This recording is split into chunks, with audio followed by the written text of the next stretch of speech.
Abrimos la gran tertulia de la economía, hoy en Capital Radio con Dolores González Pastor, que es directiva de Asuntos Públicos Corporativos. ¿Cómo estás, Dolores? Muy buenos días y bienvenida. Pues buenos días, encantada de estar aquí. Estaba escuchando la conversación que manteníamos con Amanda Palazón y decía, es que es verdad, es que los consejos de administración de las empresas olvidan que la estrategia es cosa suya, ¿no? Se quedan en la supervisión y es que hay que trabajar, ¿no? Efectivamente, la estrategia es una responsabilidad indelegable del Consejo de Administración. Indelegable, o sea indelegable, el plan estratégico. Y ese plan estratégico luego cae en cascada en su ejecución, responsabilidad del consejero delegado y por abajo. Pero el diseño y la responsabilidad sobre la estrategia es del Consejo. Del Consejo entero, no solo del consejero delegado. Efectivamente, del Consejo entero con responsabilidad solidaria. Yo ahí Paco Navarro, ¿no? Profesor del Instituto de Empresa. ¿Cómo estás, Paco? Yo encantado de estar aquí, como siempre, ¿Qué con tan buena compañía. para empezar? O sea, es que no me dejan ni saludar, ya estamos marcando las diferencias. No, hombre, Déjame saludar a Fernando Zunzunegui, abogado y profesor. Hola, Fernando, buenos días. Buenos días, pero yo también quiero entrar al tema. Bueno, pues a ello, Paco. Pues primero, depende de los consejos de administración. No lo mismo un consejo de administración español que un consejo de administración americano, británico o alemán. Es verdad. En los consejos de administración españoles está primero el presidente ejecutivo, lo cual es un oxímoron. El presidente no debería ser ejecutivo y en España, sin embargo, se precian de ser ejecutivo, con lo cual tienes a los que hacen la estrategia y a los que la controlan en el mismo bando. Eso es Iberdrola. Esto es España. En los Estados Unidos es muy raro, y en Inglaterra lo mismo, es muy raro que exista un presidente ejecutivo, y en Alemania es imposible, porque en Alemania hay un consejo supervisor, que sería el consejo de administración, y luego un consejo, digamos, está el ejecutivo, y el consejo asesor es totalmente independiente, son ambos independientes, y el consejo asesor, o supervisor mejor dicho, sí controla al ejecutivo. Pero en España es un tutum revolutum. Aquí hemos inventado la figura del consejero dominical, pro domo sua, y los consejeros independientes pues brillan, hay muy poquitos. O sea que el tema de que los consejos de administraciones hacen las estrategias lo quiero ver yo aquí en España. Fernando. Sí, bueno, vamos a ver, esto está regulado. Entonces, la estrategia de la empresa, primero, no está definida legalmente y, por tanto, no es una de las enumeradas en la Ley de Sociedades de Capital con facultades indelegables. Se puede delegar, luego hay decisiones esenciales, como una fusión o tipo de operaciones, reestructuraciones, que sí, claro, tienen que ir al Consejo y también a la Junta. Pero hay toda una normativa de buen gobierno corporativo. Exacto. Esto lleva muchísimos años, está vigilada todas las empresas cotizadas y por la CNMV, y una de las recomendaciones es que haya una separación entre el presidente y el consejero delegado. Pero voy a poner un caso, porque lo he llevado yo doy de hecho el gobierno corporativo en la Universidad Carlos III, es la única universidad en España que da esta materia. Ya caso de estudio, ¿no? Entramos en el cuarto año y ponemos este caso, y es por ejemplo el Banco Santander. ¿Quién manda en el Banco Santander? Voy a hacer esta pregunta en la mesa. ¿No manda Ana Botín? No debería mandar a Ana Botín, bueno, porque es la presidenta y hay un consejero delegado. Exacto. Y esto supondría, si es cierto, como todos sabemos que es Ana Botín la que manda en el banco, si es cierto, sería un incumplimiento de la recomendación. Pero uno va a las recomendaciones y ve que cumple. Y la CNMV no dice nada. Luego, aparentemente, formalmente, quien manda en el Banco de Santander no es Ana Botín, pero todos sabemos que es Ana Botín la que manda en el Banco de Santander. Esto es una discrepancia y un problema de gobernanza, que es una autoridad, la CNMV, quien debe vigilarlo y que sea real, no solo aparente y formalmente cumplidora. Es que Ana, Sí. Pedro, Sí, totalmente de acuerdo. Y es más, en España es verdad que tendemos al presidente ejecutivo, aun teniendo consejeros delegados. El caso de Telefónica es un presidente ejecutivo con un consejero delegado, por ejemplo. Entonces, ahí efectivamente hay una confusión, totalmente de acuerdo con Fernando, en que no cumple las recomendaciones de la CNMV ni todos los principios de buen gobierno, debería estar separado. Y luego se apuntaba también el tema de los independientes, que aquí se ve la importancia de los independientes, es fundamental, porque es el contrapeso a lo que es intereses de parte por propiedad, que son los consejeros dominicales, y donde además pueden introducir una visión que va más allá y que ayuda a esa estrategia, que, insisto, es responsabilidad del Consejo, aunque luego de consejero delegado para abajo en la ejecución. pero quien firma el plan estratégico, aunque tenga sus asesoramientos, etcétera, desde fuera o desde dentro incluso de la empresa, es el Consejo de Administración. Yo quería matizar un poco, por ejemplo, el Banco Santander es una empresa cotizada y tiene inversores institucionales, como puede ser el Fondo Soberano de Noruega. El Fondo Soberano de Noruega te envía a un proxy advisor, que es en este caso ISS o Glassloyd. Yo creo que en el caso este es ISS. Estos tipos no se andan con tonterías porque están metiendo mucho dinero, y entonces lo que hace el Banco de Santander es tener el consejero independiente coordinador, el leading director. Entonces el consejero independiente coordinador es el que habla con el proxy advisor y le justifica que lo que está diciendo, que las cuentas de la sociedad efectivamente no obedecen a ese plan. Entonces, bueno, en ese aspecto hay bastante seriedad, porque existe un consejero independiente coordinador, porque existe un proxy advisor y porque existe un fondo de pensiones de Noruega que no está dispuesto a que le metan cualquier cosa. Pero en general, yo por lo menos la experiencia que he tenido, en general las empresas españolas con esa mezcla de presidente ejecutivo, que es prácticamente todas, pues ahí adolecen mucho de esa labor de supervisión y control que sí se expresa claramente en la ley de sociedades de capital alemana, y eso es clarísimo, pero en la ley de sociedades de capital españolas no. Sí, pero hemos avanzado muchísimo. Esa combinación entre soft law, estas normas de gobernanza, y ley de sociedades de capital, cada reforma de la ley de sociedades de capital entran en la ley muchas de las recomendaciones del gobierno, que dejan de ser recomendaciones y pasan a ser obligaciones legales. Como bien dice Francisco, se resuelve el conflicto en el Banco Santander con ese consejero coordinador, precisamente reconociendo que hay un conflicto porque hay un presidente ejecutivo. Pero cita a un elemento nuevo, importantísimo, que son los proxy advisors, los asesores de voto. Esto también ya está regulado y estas empresas no las perdamos de vista, porque pasan a ser los que mandan. ¿Por qué? Porque los grandes fondos de inversión, ahora lo estamos viendo en la OPA del BBVA y Sabadell, que es una cuestión entre fondos, las decisiones que toman proxy advisors y proxy advisors, porque no va a seguir ninguna gestora de fondos un voto que no sea el de la recomendación, análisis de estos asesores de voto, lo cual quiere decir que separarse de la recomendación de los asesores de voto tiene un coste reputacional y personal para los administradores que se apartan de estas decisiones, que nadie lo va a hacer. Luego, quienes mandan en las sociedades cotizadas en la actualidad son los asesores de voto. Pasan a ser las nuevas agencias de rating, que sabíamos que eran las que determinaban todo, porque determinaban la solvencia. Y si el rating bajaba, pues probablemente se propiciaba ya la quiebra de la compañía. Eran casi todas AAA.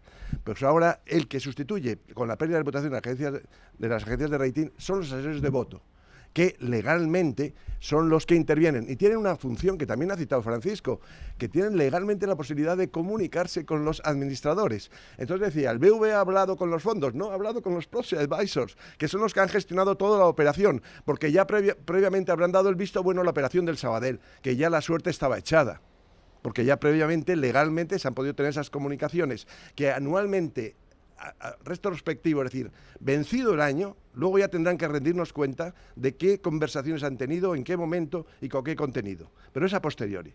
Luego de un año sabremos todas las conversaciones que se han tenido en relación con la OPA del BBVA Sabadell, a través de los proxy advisors y de la gestión de los votos de los fondos. Bueno, yo apuntando sobre la regulación que pueda venir, aparte de todo lo que hemos avanzado, que es cierto, viene la directiva famosa de diligencia de vida, que aunque ha habido mucha discusión en Europa sobre si los consejos tenían que estar especialmente supervisados normativamente por la directiva o no, al final se ha llegado a un acuerdo de que no mucho, pero llegará, porque la diligencia de vida es importante en términos de responsabilidad y eso no es obediencia de vida, que es lo que hemos estado viendo en algún caso que se ha apuntado aquí ya. ¿Y cuál es la diferencia entre diligencia de vida y obediencia de vida? Pues diligencia de vida es cuando te debes como administrador a la buena marcha y a la sostenibilidad financiera y de todo tipo de la entidad a la que te debes como administrador, y no a intereses de parte. Por eso remarco la importancia de los independientes. Claro, o sea, resulta que si tienes un presidente ejecutivo y un consejero delegado, ¿qué estamos hablando? De que el consejero delegado, delegado del consejo, delegado del presidente ejecutivo. ¿A quién reporta? Y debería reportar al consejo, en su conjunto. Como ciudadanos europeos muchos se preguntarán, bueno, ¿y en esto por qué está tan desarmonizada la Unión Europea? ¿Por qué es tan diferente en Alemania que en España, por poner un ejemplo? ¿Por qué no hemos avanzado? Pero es que, pero volvemos a las leyes de sociedad de capital. Es que la ley de sociedad de capital no tiene nada que ver con la ley de sociedad de capital alemana, que para mí es two layers, ¿no? Es decir, normalmente la ley de sociedades de capital española es un nivel donde se mezcla, digamos, el proxy, donde se mezcla el consejero independiente con el consejero dominical. Eso es imposible en Alemania. En Alemania es absolutamente imposible. Entonces está clarísimo dónde están unos y dónde están otros. Por ejemplo, en Alemania no es posible un consejero dominical y desde luego la parte de control está absolutamente diferenciada de la parte ejecutiva. Y la parte ejecutiva es la que reporta al control, clarísimamente. Vamos a clarificar este punto porque es muy interesante. Porque aquí hay dos leyes. Hay una ley del mercado de valores y una ley de sociedad de capital. Una es el mercado y la transparencia y la protección del inversor y otra es la empresa, con todas las flexibilidades. Y aquí chocan. Por ejemplo, desde el punto de vista de la empresa debe haber transparencia e igualdad de los derechos de voto y ahora nos encontramos con voto plural, acciones sin voto. Ahora en PUS se ha captado capital, pero reservándose a la familia el control de la compañía. Esto no es muy de mercado, esto es más para facilitar la financiación, el funcionamiento de las empresas. Precisamente cuando se introdujo un título de gobernanza, de gobierno corporativo, se introdujo en la ley de mercado de valores, pero luego todos los mercantilistas, el lobby de los grandes despachos, cambió y se traspasó el título de la ley de mercado de valores de la buena gobernanza de las empresas a la ley de sociedades de capital. Y ya en esa órbita se producen estos matices y estas diferencias. El gran cambio es el que se ha citado, que es el due diligence, la directiva de diligencia debida. ¿Qué introduce esta directiva? Obligaciones contractuales.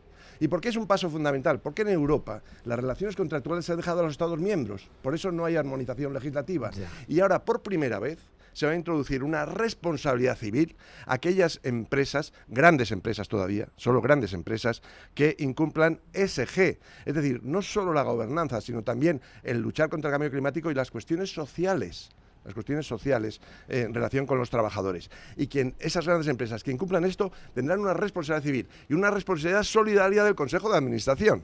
Estamos hablando de palabras mayores. Por eso está teniendo una enorme discusión en Europa esta directiva. No, efectivamente. Hablando sobre la diferencia entre consejeros independientes y consejeros dominicales, en las recomendaciones de la CNMV está muy claro, tan claro está, que tenemos una noticia de hace 2 días, precisamente del Fondo Soberano Noruego, haciendo un comentario importante sobre Indra y sobre la idoneidad, que es otro concepto fundamental, de determinados consejeros, precisamente porque no acaban de ser del todo independientes, porque si eres consejero dominical, aunque en teoría y en el ideal deberías de ser tan independiente como el resto, respondiendo a la buena marcha de la sociedad y no de tu dueño, de facto lo que se produce es una correa de transmisión de tu dueño que puede tener intereses contrapuestos a tu sociedad. Pensemos, por ejemplo, en las sociedades que a su vez tienen filiales con consejos dependientes. Sí. Donde muchas veces la decisión que se toma está en función de intereses económicos de parte, y eso es un problema.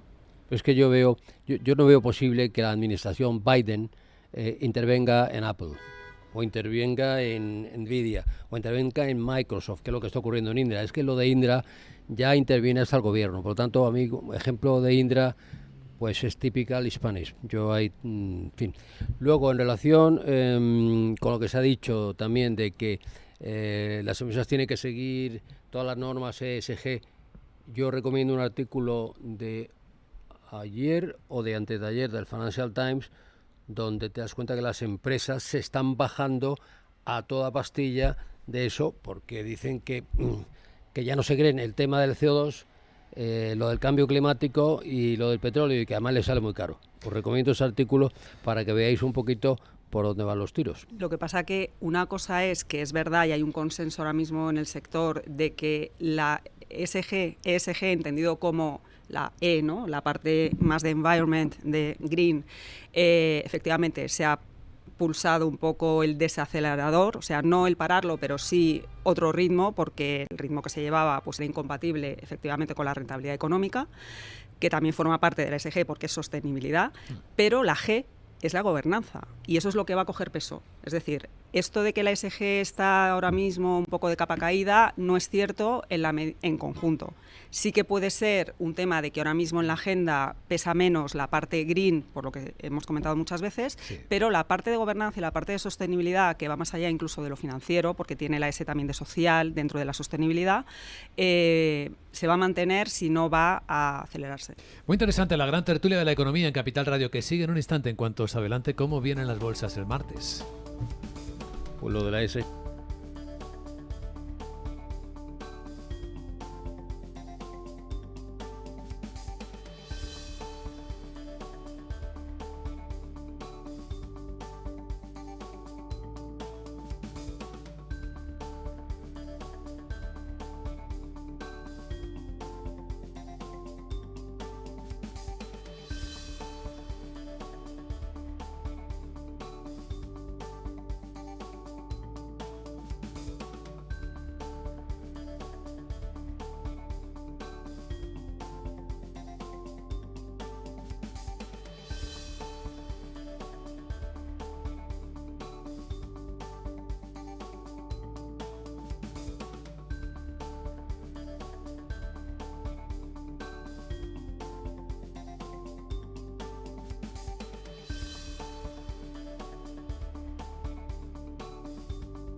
¿Que cómo van a abrir las bolsas de Europa hoy, después de lo que anoche pasó en Wall Street? Ya lo saben, ¿verdad? Ahora lo comentamos también en un minuto.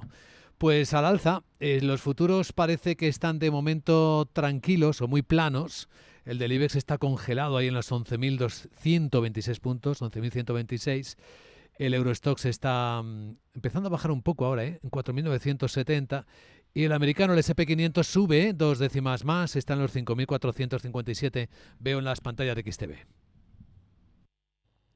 Si inviertes en bolsa, esto te interesa. XTB, tu broker con más de 15 años en España, tiene la mejor tarifa del mercado para comprar y vender acciones y ETFs. No pagues comisiones hasta 100.000 euros al mes.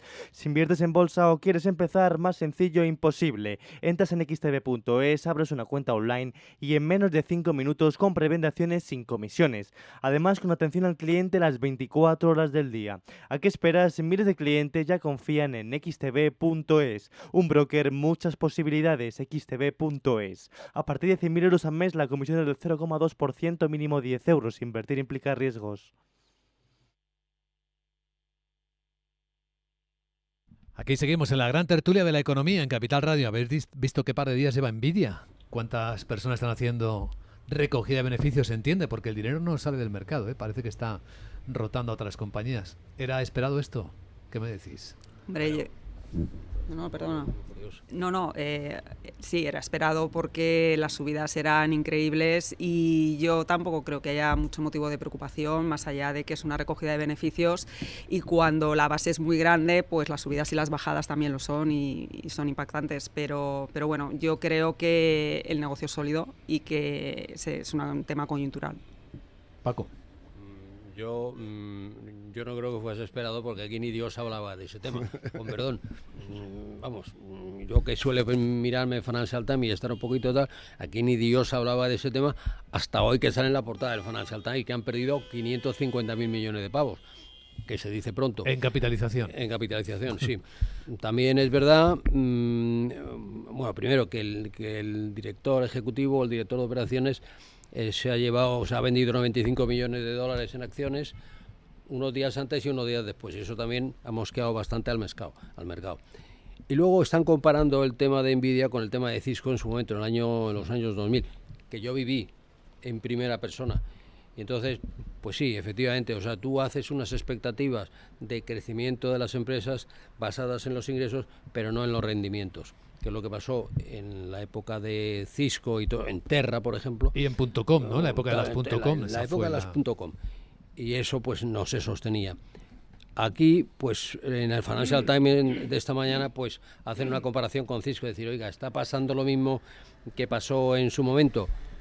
Pues kilosa. A lo mejor, quieres decir, ¿no? Perhaps. ¿Quién sabe? Perhaps. Y luego hay una recomendación también, hay un artículo sobre las declaraciones de la gobernadora de la Fed de California, donde claro, ella lo está viviendo, y la Fed de San Francisco, perdón, donde ella lo está viviendo allí en primera persona, ¿no?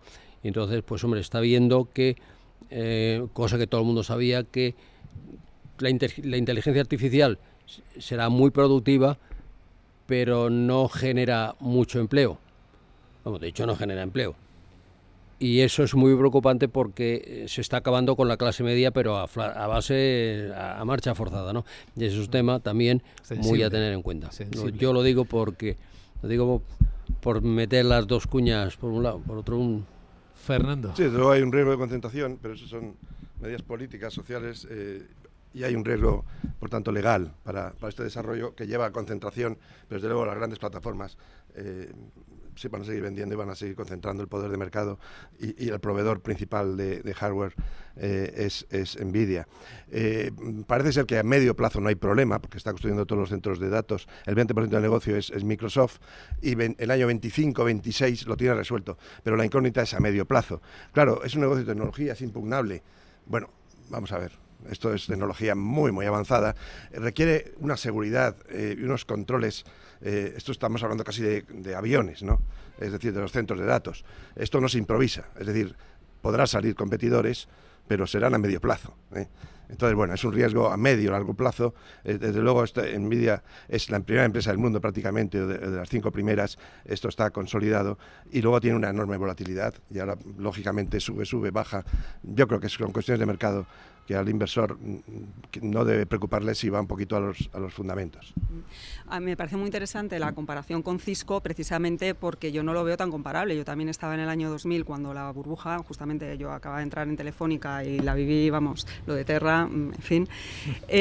¿Cuál es la gran diferencia precisamente? Bueno, la similitud es que Cisco fabricaba routers que se necesitaban para luego los servicios de Internet over the top, y Nvidia lo que fabrica son chips, procesadores súper avanzados para la nueva computación que viene. La nueva computación que viene no es equivalente a servicios de Internet del año 2000 que eran muy inciertos. Estábamos hablando de servicios muy vaporosos. Ahora mismo sabemos que hay una industria de defensa muy potente que ya está trabajando en computación cuántica. O sea, la computación cuántica es lo siguiente que viene, y eso se necesita sí o sí de procesadores súper avanzados, donde Nvidia y la inteligencia artificial tienen mucho que decir. Es decir, no estamos hablando de una intermediación, de un chisme que se pone para algo que no sabemos qué es, como pasó quizá un poco en el año 2000, sino que aquí hay algo sólido, y la prueba es que Microsoft no ha bajado. Si hubiera sido un tema de incertidumbre acerca de los servicios over the top, los chips de Nvidia, Microsoft y lo más relacionado con la inteligencia artificial también habría estado perjudicado, y no es así. Pues yo creo que aquí son dos cosas diferentes. Cisco, como tú has dicho muy bien, lo que hacía era establecer todas las redes de Internet, y eso pues tenía un límite, es decir, ponía la base, ¿no? Los routers. Los routers, efectivamente. Yo he estado en California, he estado en Cisco y he estado viendo cómo hacían los routers, pero bueno, lo que quiero decir es que efectivamente tienes toda la razón. Ahora hay un mundo diferente porque estamos hablando de inteligencia artificial. Ahora estamos hablando de la tabla periódica de los elementos. ¿Cómo? Ahora estamos hablando de la tabla periódica de los elementos. A ver, explícanos Toda la eso. inteligencia artificial tiene disprosio, neodimio, galio, molibdeno, porque si no, no funciona. Es que nosotros no, o sea, aquí hablamos mucho de la transformación verde y siempre nos hablamos de quitar el petróleo y poner pues una placa solar o un aerogenerador. Pero es que está la transformación digital, está esa pantalla. Y todo eso está montado a base de elementos de la tabla periódica, que son finitos. Y de eso no lo estamos teniendo en cuenta. Por lo tanto, cuando aquí hablamos de un futuro ilimitado por todo este tipo de tecnologías, yo no sé si lo tenemos tan claro. Es decir, no sé yo si tenemos ese futuro limitado. Es más, digo que no lo tenemos. Ayer estuve leyendo un artículo que os recomiendo en el The Economist, donde habla de la maravilla que es la energía solar, hablando de las placas solares. Y dice, porque además, como esto está basado en el silicio, pues no te quiero ni contar. Silicio y el silicio no es como el petróleo, hay muchísimo. Claro. Lo que pasa es que lo que pasa es que el silicio, luego, si queréis, os paso lo que es una placa. O sea, aparte del silicio, tiene molibdeno, galio, germanio, níquel. Es decir, tiene estos, además, ese tipo de elementos de la tabla periódica. Unos son estratégicos y los otros son escasos. Están se obtienen de la minería... Las tierras raras, ¿no? No, se obtiene de la minería urbana, que no hay. Y entonces se tienen que sacar de ese tipo de minería. Ahí hay un tema interesantísimo que yo, todo lo que os estoy diciendo, os lo puedo pasar para que lo leáis, para que veáis, pero vamos, ojo con aquí pensar que estamos en Hollywood, porque no estamos en Hollywood, nos olvidamos de los elementos de la tabla periódica. Incluso os puedo pasar artículos, documentos y tal, pero bueno. Pues lo haremos, fíjense, y nosotros hoy preocupados por el IVA del aceite de oliva, ¿no? Efectivamente, que lo han quitado. que es de lo que se va a hablar en España, seguramente, del IVA cero, del aceite de oliva, que era uno de los artículos de alimentación que no estaba afectado por las normas anticrisis que se aprobaron con la guerra de Ucrania. Y ahora va a estar temporalmente con IVA cero. Es una de las cosas, junto con la subida del salario del 2% retroactiva de los funcionarios. El Estado siempre protector a los ciudadanos. De lo suyo. Y sobre todo si hay pactos de investidura regionales de por medio, ¿no? Fantástico. Sí, y ahí está explicado tan sencillamente. Esto requiere poca explicación. Sí. No, yo ahí... Nada más que decir, ¿no? No, es que no merece la pena, de verdad. Bueno, eso sí que es deprimente. No, debería haber una política económica, una política fiscal del gobierno. Ahora sabemos lo que hace es ejecutar pactos a cambio de votos. Bueno, no es bueno para el conjunto del país. No, sobre todo el tema del IVA, que fue algo muy luchado, pero para la cesta de la compra en su conjunto. Es decir, un producto sí, otro producto no, pues ¿qué hay detrás? ¿Qué pactos hay detrás? ¿Qué acuerdos hay detrás? Yo encantada como usuaria y consumidora de aceite de oliva, pero la cesta de la compra va más allá del aceite de oliva y se ha pedido desde la distribución y desde la producción, que el IVA de la cesta de la compra se tocara en su conjunto para beneficiar y aliviar a las familias. Bueno, y lo otro es el ultimátum, ya no nos va a dar tiempo a comentarlo, del gobierno a los empresarios para que acepten la reducción de la jornada laboral. A mí me preocupa muchísimo esta moda que se ha impuesto de un rodillo gubernamental de un partido que no ganó las elecciones y que está en clara minoría, sin consensos. Porque este es un ejemplo más de falta de consenso y además con los agentes sociales que, recordemos, están protegidos en la Constitución. Los dos, la patronal y los sindicatos. Y el diálogo social, efectivamente. Que está desaparecido. Rebajar la jornada laboral es rebajar la capacidad de producción práctica de las empresas. Rebajar la capacidad de producción práctica es subir la tasa horaria. Subir la tasa horaria es cargarse la competitividad. Y si no tenemos competitividad, no vamos a tener productividad. El gobierno puede decir misa, pero si estamos en un entorno competitivo, eso es un error absoluto. Al final de la ecuación aparecerá un poquito más de empobrecimiento. Por supuesto. Pero algo le podemos decir a la otra parte, y es firmeza a la COE. Estamos cerrando la gran tertulia de la economía en Capital Radio. Hoy hemos abordado los temas de actualidad con Fernando Zunzunegui, con Francisco Navarro y con Dolores González Pastor. Gracias a los tres y buen día. Buen día. Bueno, hoy ha sido un día tela.